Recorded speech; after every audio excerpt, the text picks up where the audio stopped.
Assalamualaikum warahmatullahi wabarakatuh. Ila hadratin Nabil Mustafa Rasulullah sallallahu alaihi wasallam wa ala alihi wa azwajihi wa dzurriyyati wa qurrabati wa ali baiti wa ashabil kiram wa ila jamil anbiya wal mursalin wal awliya wa syuhada wa sholihin wa tabi'ina ila yaumiddin.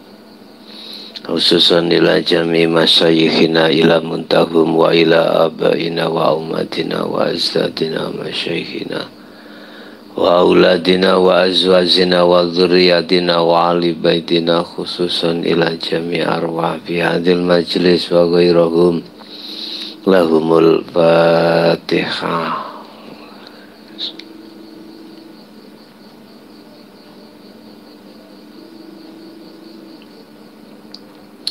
Bismillahirrahmanirrahim.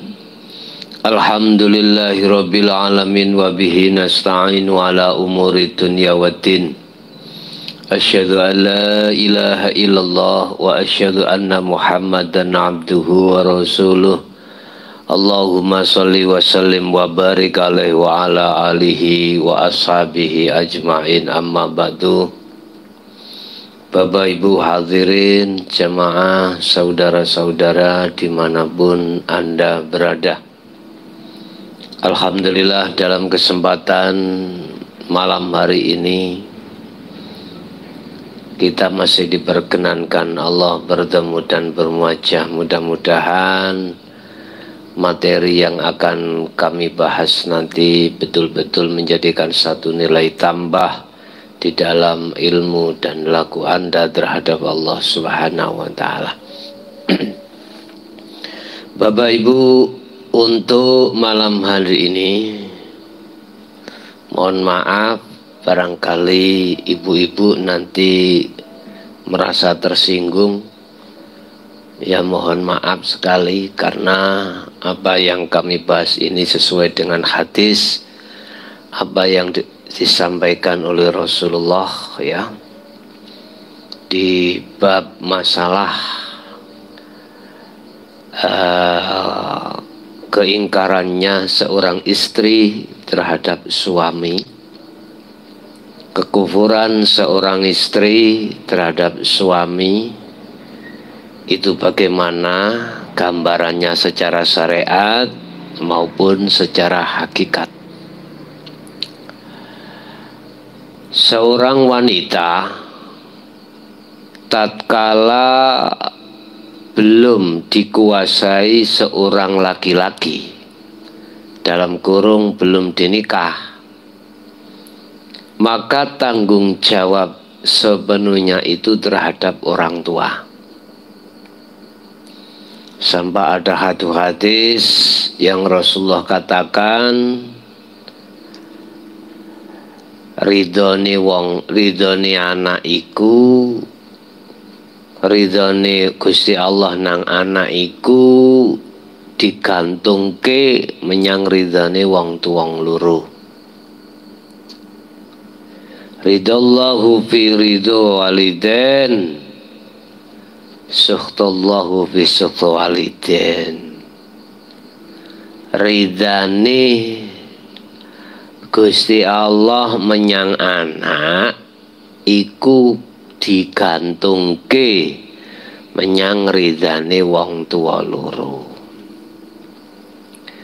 Tetapi kalau anak ini sudah dikuasai oleh orang lain, dalam arti sudah dinikah, maka ridhane istri zaujah, ya,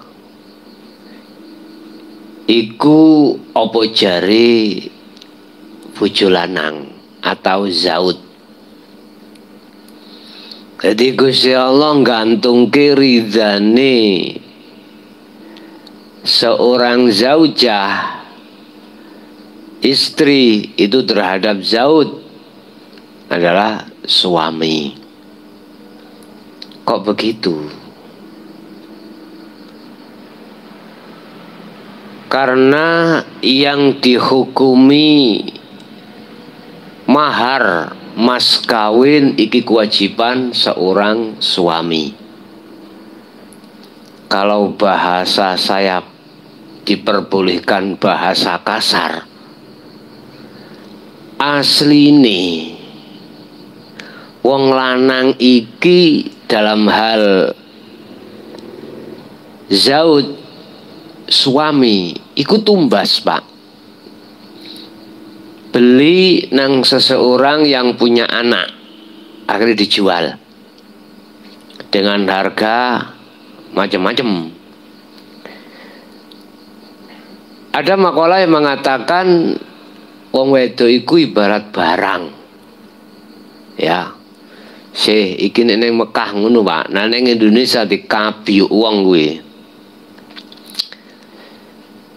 Makanya munculnya satu kalimat mahar atau mas kawin itu jatuh pada seorang suami. Dengan begitu, maka apapun alasannya, wong wedok atau istri harus menganut pada seorang suami, sekecil apapun. Karena apa? Karena istri dalam penguasaan suami. Sekarang ada satu pertanyaan, ya. Mengapa di dalam Islam yang diperbolehkan untuk nikah lebih dari satu kok suami, kok bukan istri? Itu syariat Rasulullah loh, ya. Mohon maaf Bu, Bapak tidak ada rasa untuk yang piye-piye, saya ndak. Cuman saya berbicara dari sisi syariah, mengapa itu sebagai sunnah Rasul, dan yang diperbolehkan itu adalah seorang suami, istri tidak diperbolehkan. Jawabannya cuma satu, karena karena suami yang dijatuhi hukum mas kawin. Udah, jangan terlalu dilebarkan. Dengan hukum seperti itu yang sudah dijalani, maka seorang istri apapun alasannya harus mengikuti apa yang jadi perintahnya si suami, selama itu tidak ada unsur maksiat atau ngelanggar aturan Allah. Wis, aku masih berbicara cara syariat. Sekecil apapun, satu contoh. Anda sebagai seorang suami mengatakan istri, Bu, ya terserah sampe nyeluk iku biasa apa, yang apa kuno dik, tolong jangan pernah keluar rumah selama tidak dengan saya. Sekalipun keluarnya Anda itu beli lombok atau tahu. Bapak Ibu, manakala seorang istri melanggar dari pesan seorang suami, tadi pesannya dilarang untuk keluar rumah, beli lombok misalkan. Kalau dia keluar sungguhan, di depan rumah ada orang jualan lombok-lombok, iling-iling lombok di rumah tinggal setugel, ya beli rek, dengan maksud dan tujuan seorang suami, seorang istri, biar suaminya nanti ketika saat pulang kerja dia sudah disambel ke ono lombok mau. Bagus toh tujuannya, bagus. Tetapi dalam satu sisi lain, itulah yang disebut sebagai kekufuran seorang istri terhadap suami. keingkaran. Dia berani keluar rumah. Mengapa suami melakukan tindakan melarang? Karena di dalam diri suami ada beberapa pertimbangan. Pertama, fitnah. Sebab apapun alasannya di Indonesia, ada seorang istri atau perempuan ikut kerja di PNS, di pasar, pokoknya keluar rumah, itu rentan terjadi perselingkuhan. Ini fakta loh Pak, fakta. Apalagi di rumah tidak nyaman, suaminya ngamuk-ngamuk ae, otomatis istri wis golek ijolai. Nah, subhanallah.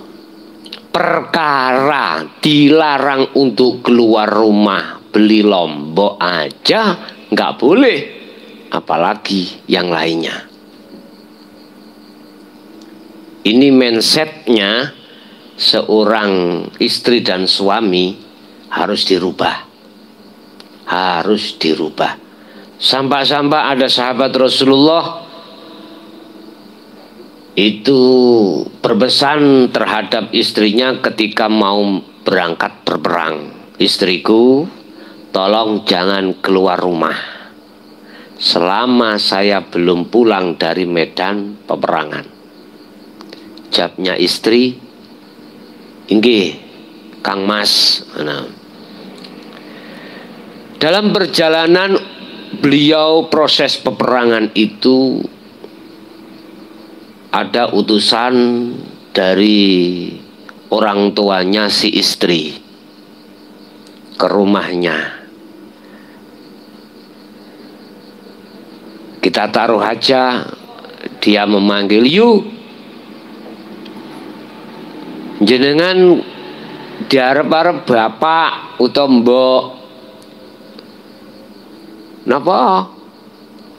Mbok sakit, mak sakit, bapak sakit.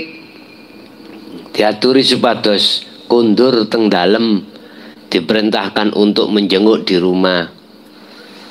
Jawabannya si istri bagaimana?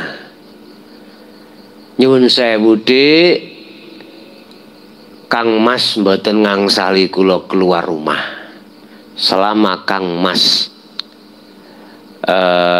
dereng kundur songko perang. Maaf, saya tidak boleh keluar oleh suami saya selama suami saya belum pulang perang. Udah kembali utusan tadi ke rumah. Satu hari dia datang lagi dengan ucapan seperti itu lagi. Cuman alasannya orang tuanya sudah sekarat. Lah, jawabannya sama. Sampai 3 kali. Orang tuanya sudah meninggal. Jawabannya sama. Bapak Ibu hadirin jamaah rahimakumullah. Oleh karena si istri tahu kalau dia dalam penguasaan suami, dan dia memang salah satu contoh yang dimaksud Rasulullah, zaujaha, atau bisa disebut sebagai istri yang solihah. Tanda salah satu diantaranya adalah hal tersebut, tidak mengkufuri, ngingkari atas apa yang menjadi tujuan suami. Dik, wis ra usah kerja Dik, ning omah wae. Yang penting kita kumpul di rumah. Nanti fitnah banyak di rumah. Lah, istri kalau tahu kalau dirinya itu mau dibeli, dimaskawini, dan dia termasuk ahli solihah, pasti dia akan tidak mau keluar rumah. Ini dari sudut syariat loh Pak, ya. Apapun yang dimaksud diperintahkan oleh seorang suami, selama itu tidak ada persoalan maksiat pada Allah, wajib bagi seorang istri mengikuti apa yang menjadi kemauan suami. Sampai yang jorok-jorok pun istri harus nurut. Mungkin kalau boleh saya katakan, ketika saat suami mengharapkan seorang istri disuruh untuk mijeti mulai ndukur sampai tutuk nisor, tidak boleh istri mengatakan pegel mas, capek mas, habis umbah-umbah mas. Mohon maaf Bapak Ibu, ini saya berbicara dalan, ya. Kalau kita lihat dan kita survei istri-istri kita, khususnya di Indonesia, lebih khusus mana di Jawa, ternyata banyak istri-istri yang mengingkari dari suaminya. Makanya di sini bab masalah ini kufrani al-ashir, pengukuran seorang istri terhadap suami, wa kufrun ba'da kufrin, dan kekufuran sesudah kufur. Hadis diceritakan dari Ibnu Abbas, qala dawuh sapa Kanjeng Nabi, uritu den tingalake sapa ingsun Rasulullah, den tingalake annaro ing neraka. Rungokno kupingmu.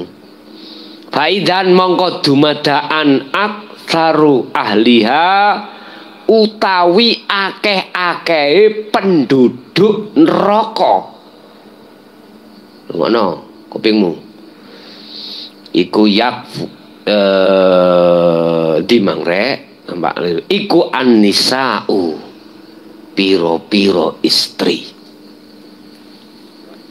Wis nyon sewu, iki hadis, aku gak ketok-ketok.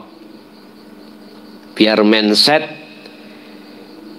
kita sebagai suami dan istri itu saling memahami.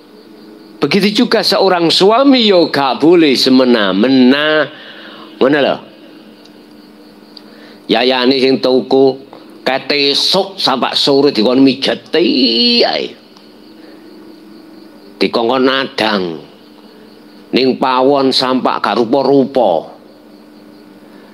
Bapak Ibu, kalau boleh saya katakan, sing wajib nyusoni anak iku raimu. Wong lanang, awakmu sing kewajiban. Dudu wong wedok. Umbah-umbah iku dudu wong wedok. Kewajibane wong lanang. Wis ah. Jadi harus saling memahami. Sing istri juga begitu. Nggak ono ceritane wong wedok wajib nyambut gawe nang kantor PNS, sing lanang anil-anil ning omah ambek ngetheki manuk bekutut. Ora enek. Yang wajib mencari nafkah, apa wae kebutuhan rumah tangga itu adalah seorang suami. Istri penggaweane melumah, mana apa maneh, masak iku asline penggaweane wong lanang. Macak, lah macak mana melumah, lah Wis sampean jabarno dhewe mlumah iku ya apa? Aku ditinggalke Allah, keadaan situasi neraka, wa aktsaru ahliha an-nisa, kebanyakan penghuni neraka itu adalah seorang wanita. Dalam hal ini adalah istri.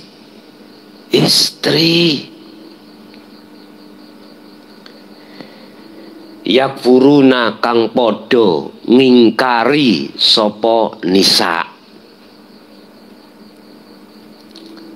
Ngingkari apa? Ngingkari apa yang menjadi perintah seorang suami. Selagi ini tidak ada unsur maksiat, maka wajib seorang istri niku sendika dawuh. Ana pitakon lak enak cak dadi wong lanang. Oleh rabi maneh gitu. Terus ning kuno penggawane wong wedok iku mau kudu nganut dikon ngene nganut kon ngono lak enak cak. Sik ta.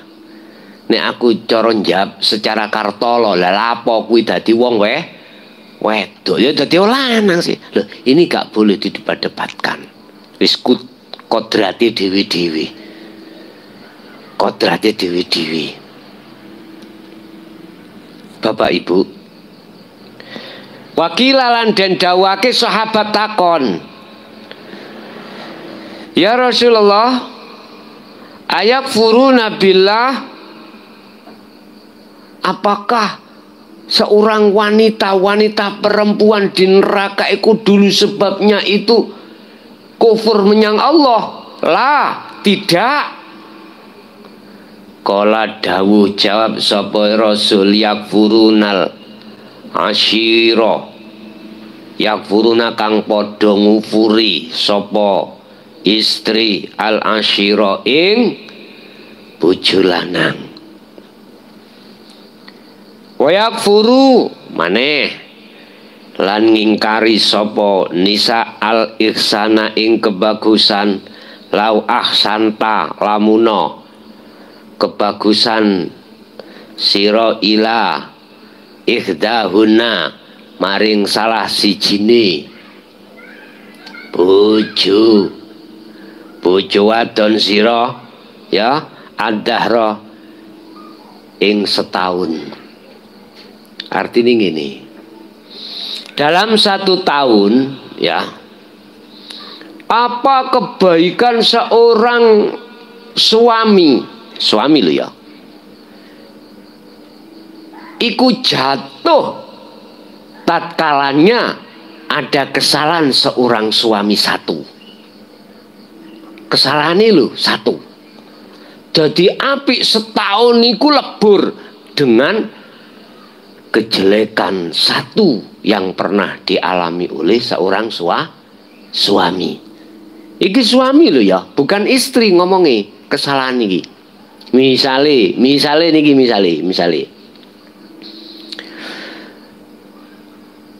pendaweno dalam 1 tahun iku apik kabeh kelakuane suami.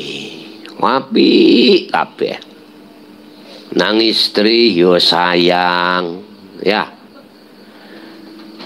opo wae dicukupi, kadang ya ana kekurangane. Wis, pokok ini kudu nyenengno, tapi ada satu kesalahan suami. Apa?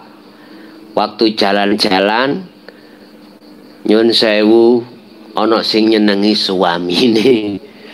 Tes WA-an, Pak. Biyen niku wonten WA, ya ana WA padha.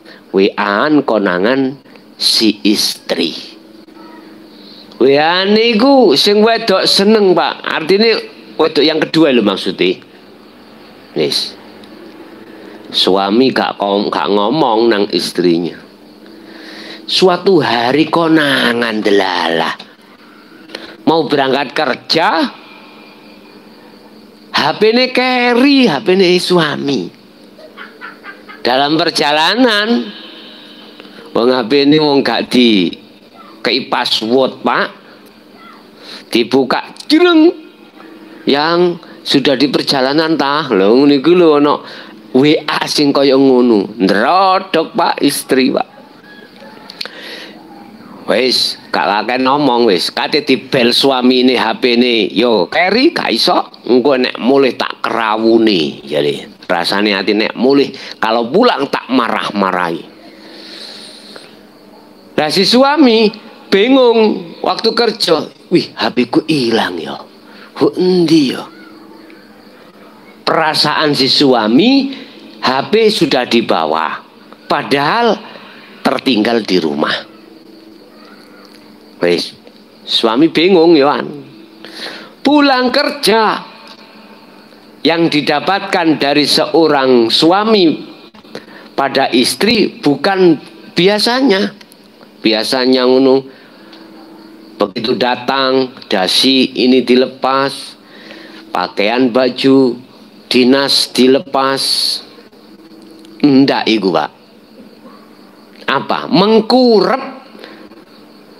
tengkurep di kamar HP ini suami diletakkan di bantal wis digoyang-goyang sikile Dek sampun asar wis salat asar sudah salat asar jegide kaya ula kadut wis basa wis gak kuat atine ngomong kono ngelok panganan ning jaba aku pegel saya capek wis mulai kroso suami ini sekarang Mas kamu harus jujur kamu selingkuh ya suami nutup-nutupi ya ngene iki makane aja selingkuh ngono lho nek senenge kondo langsung Bu aku seneng kae piye sampean ngono lho ojo main di belakang ya lha iku lho ora apa-apa munggo suami karena suami dilindungi undang-undang secara syariat. Nyun sewu Bu mpun muring-muring dhisik ya saya mengatakan apa secara hadis ini jadi mpun muring-muring dhisik tapi kok suami tidak akan Bu suami sampean tidak akan nikah lagi estu nek engko sampean iku gati nang beliaunya kurang apa aku iki Mas wis tak gawe anak loro sampean roh Hinjiro WA iki lho HP sampean kerin delalah Gusti Allah nuduhno nang mataku. Selingkuh ambek sapa sampean iki? Arek endi? Saiki ayo terno nang ngome tak labrake. Lho. Wis mulai asli sifate ketok, Pak. Bapak Ibu, istri seperti ini enggak punya hak. Wis aku ngomong cara bahasa kitab lho ya. Bahasa hadis bukan berarti aku mbela wong lanang, enggak. Nyun sewu. Cara hukum Islam lho ya, Islam. Sing sakliyane Islam ya aja tersinggung. Aku ngomong dasar hukum Islam. Seorang suami manakala mau nikah lagi dikarenakan ada sesuatu yang tidak nyaman tanpa sepengetahuan si istri, hukumnya tidak apa-apa. Yang penting syarat rukunnya nikah iku sah. Tapi nek dipikir-pikir koyok ngini, karo istri podo karo bom waktu. Bom waktu. Makanya ngomong ae nek oleh ya budal loh, nek gak oleh ya aja budal. Wis ngoten mawon. Tapi nggak bisa, nggak boleh cara agama. Istri menghalang-halangi nggak bisa. Tapi nek dari sisi manusiawiah ya jabarno dewi dulur.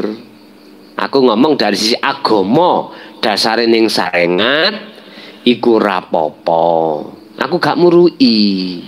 Ndak. Cuman dari sisi sosial ya sampean kudu mempertimbangkan 1000 pertimbangan dulu. Manten lho.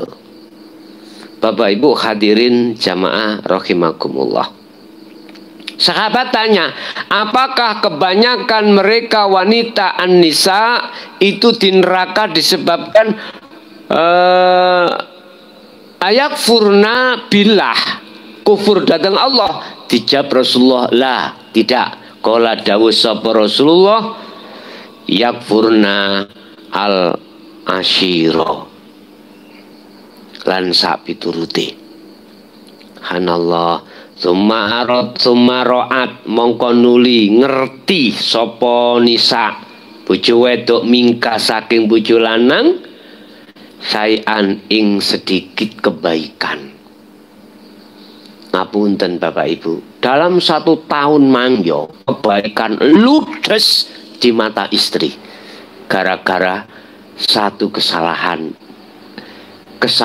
ing mungguh seorang istri. Padahal iku gak salah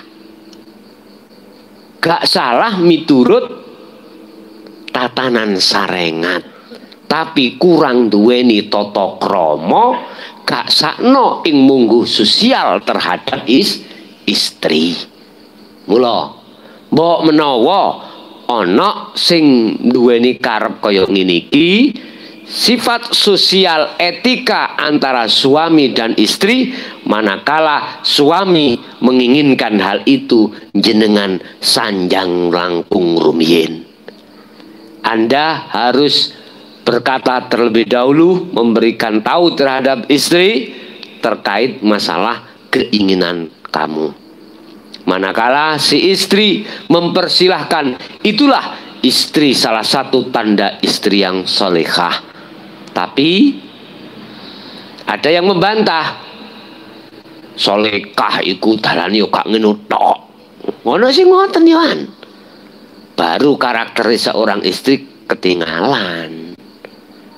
Memang Bapak Ibu, secara manusiawiyah saya yakin tidak ada wanita yang ingin di madu itu dari lubuk hati. Tetapi kalau ada pun, nyun sewu, ini jelas hatinya itu adalah hati yang intan paling mahal.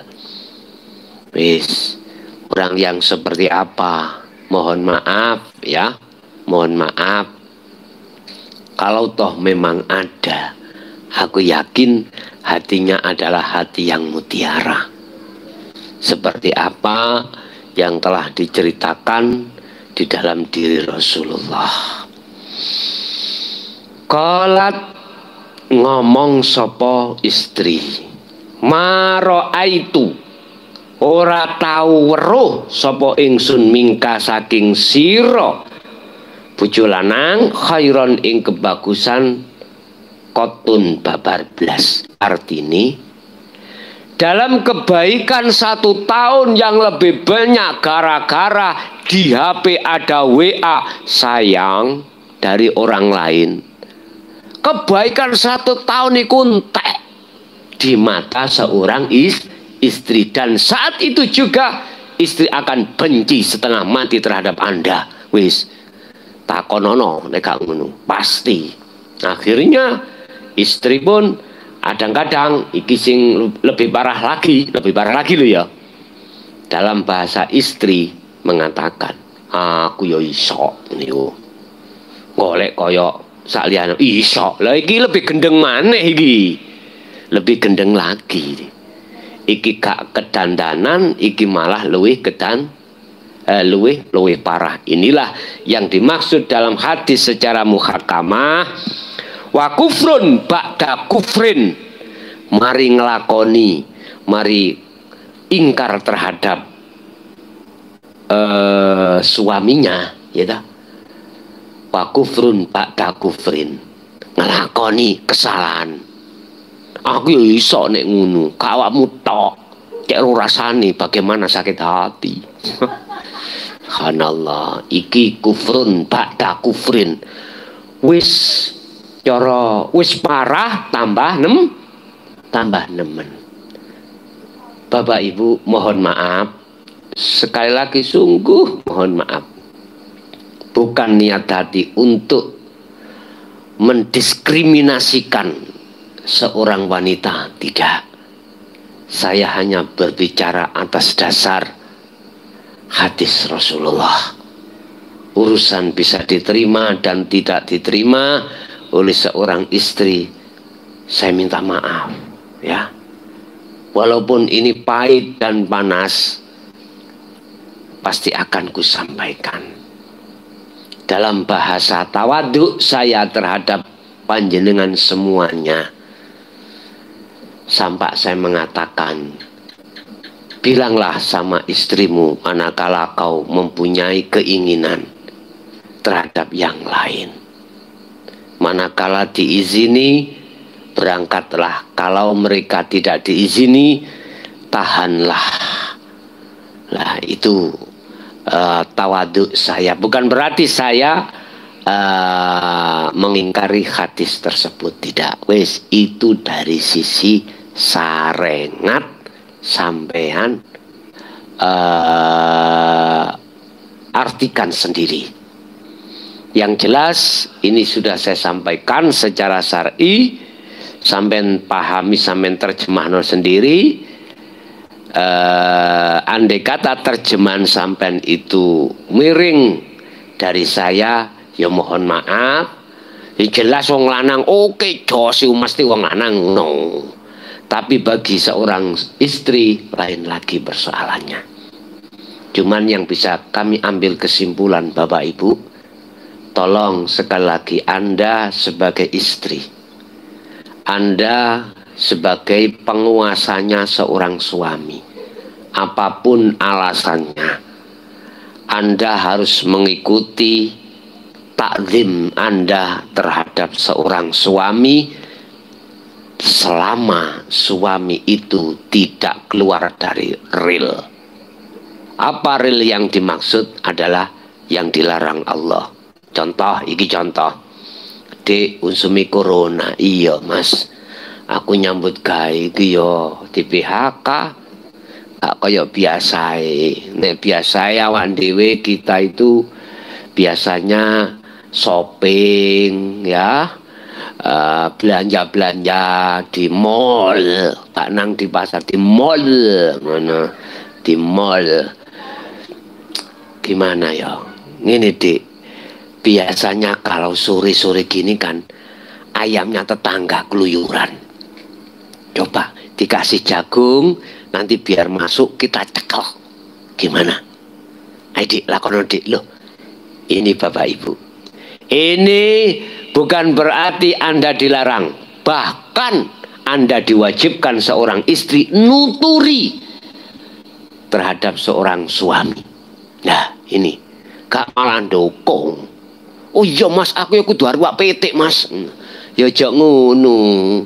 Iki padha tumbuh oleh tutup ngenten iki. Wis ngomong bahasa syariat ya. Wis saiki tak unggahno sak strip. Dari sisi hakikat hadis tadi bagaimana? Tentang masalah kekufuran. Di situ dikatakan kufrani ono rong kekufuran. Al-asyiru yaiku kekufuran terhadap seorang suami dari istri. Wa kufrun ba'da kufrin,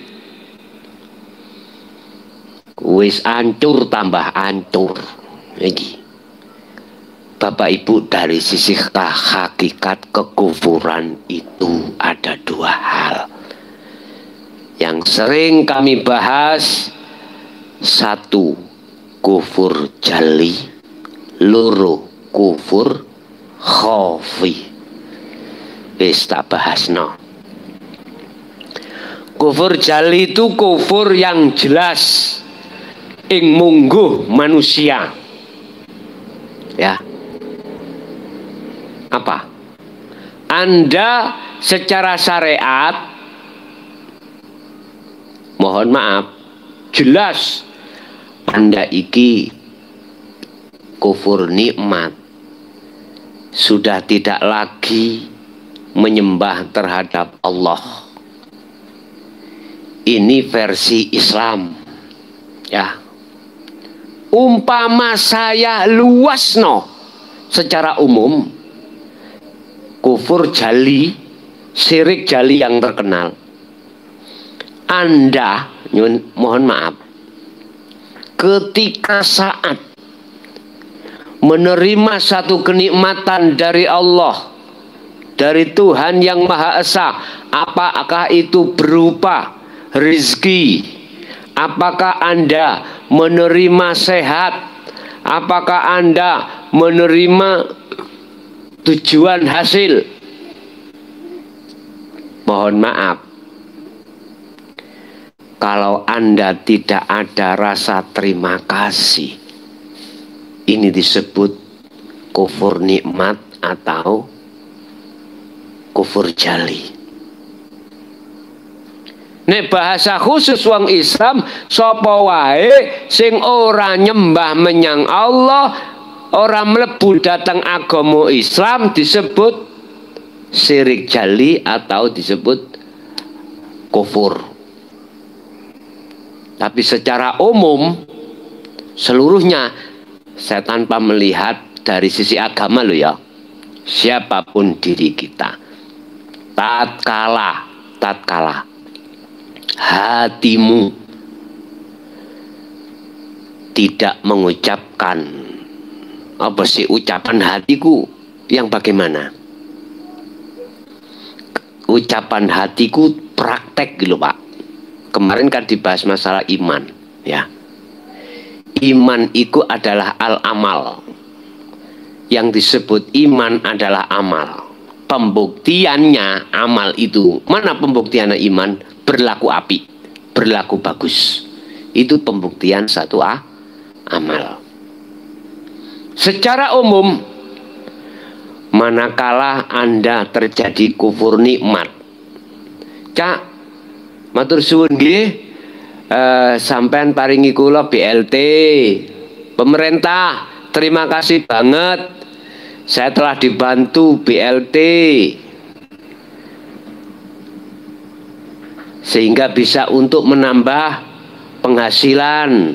Oke, kami di PSBB, di lockdown. Saya menganut, saya nggak keluar rumah. Saya tiap bulan dapat uang 600. Dibikin beli makan dan kebutuhan. Terima kasih pemerintah. Terima kasih si A, si B, si C. Kalimat iku muncul manakala hatimu tidak melihat Allah, iku jenenge kufur ya.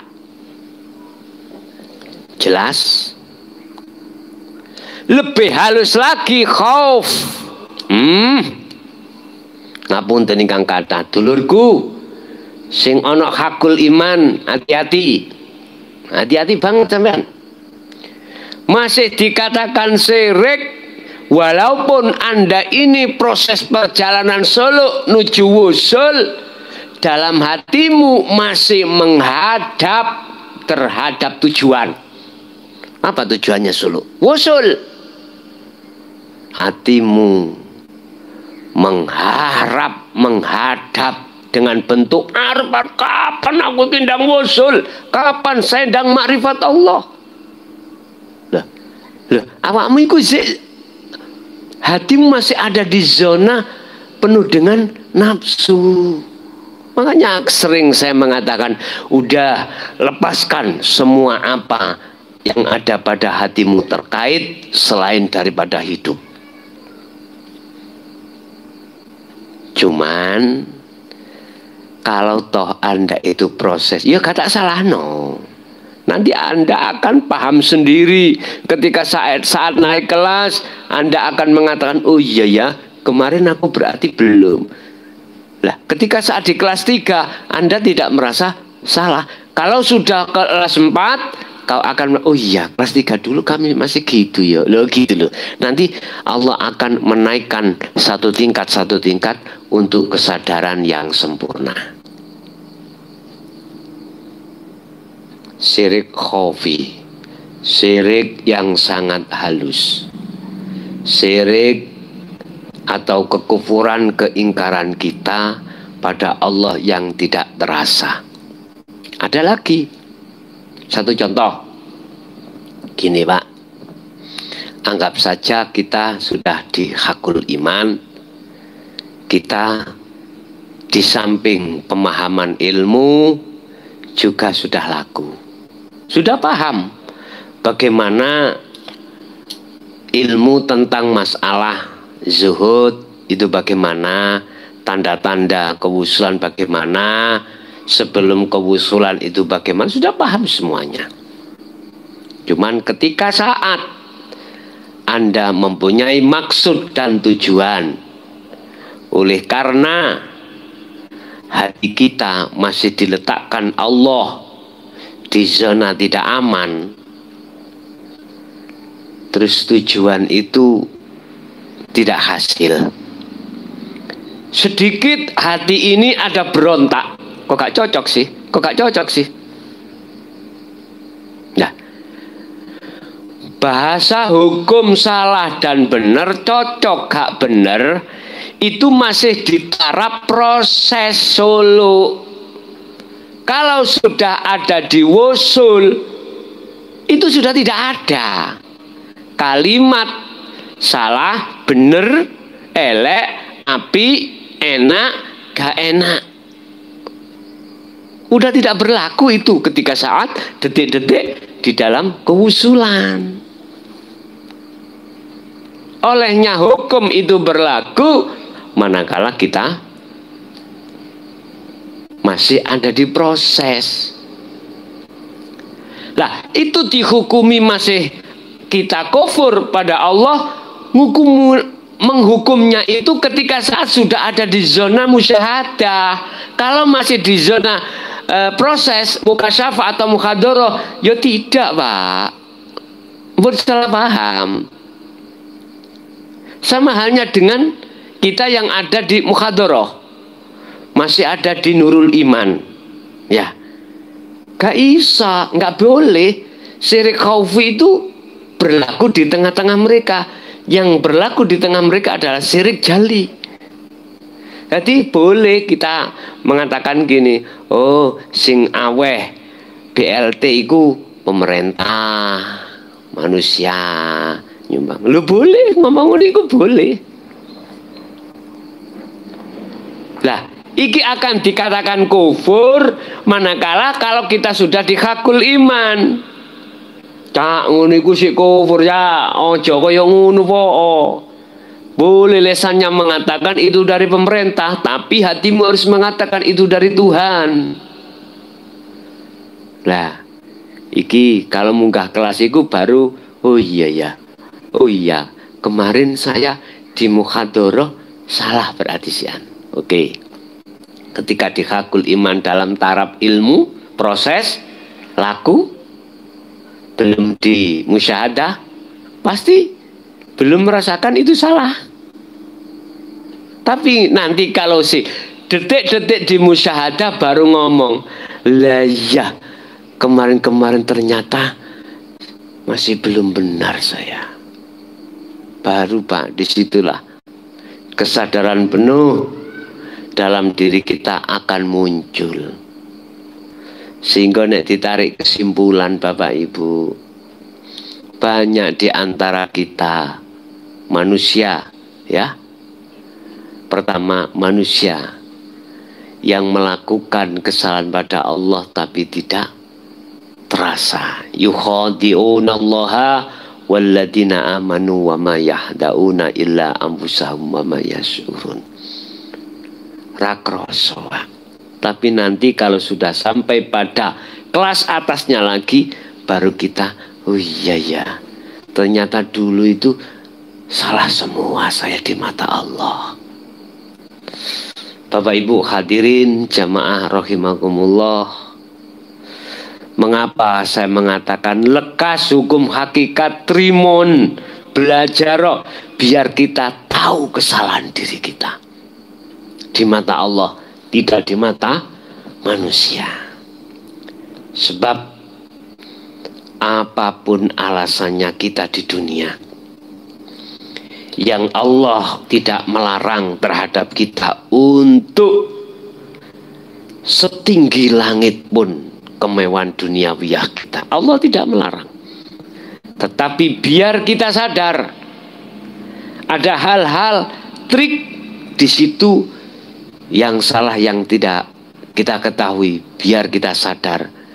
Naiklah jenjang berikutnya. Manakala mau, kita akan bisa mengerti atas kesalahan kita sendiri. Dari Bang Haji Roma Irama, gajah di pelupuk mata itu tidak kelihatan, semut lautan kelihatan. Iku kan paribasan toh. Iku paribasan, artinya kesalahan kita masing-masing kita tidak sadari, tapi kita tahu kalau itu kesalahan orang lain. Akhirnya timbul ghibah. Wes gak mari-mari Pak, kae salah, waduh wis tambah runyam iki. Subhanallah. Bapak Ibu hadirin rahimakumullah. Yang kedua, dalam kesimpulan, kita sekalipun di dunia ini tidak dilarang, satu sisi tidak dilarang Allah untuk bermegah-megahan tentang masalah kesenangan dunia. Tetapi kita harus juga memikirkan bagaimana kebutuhan akhirat.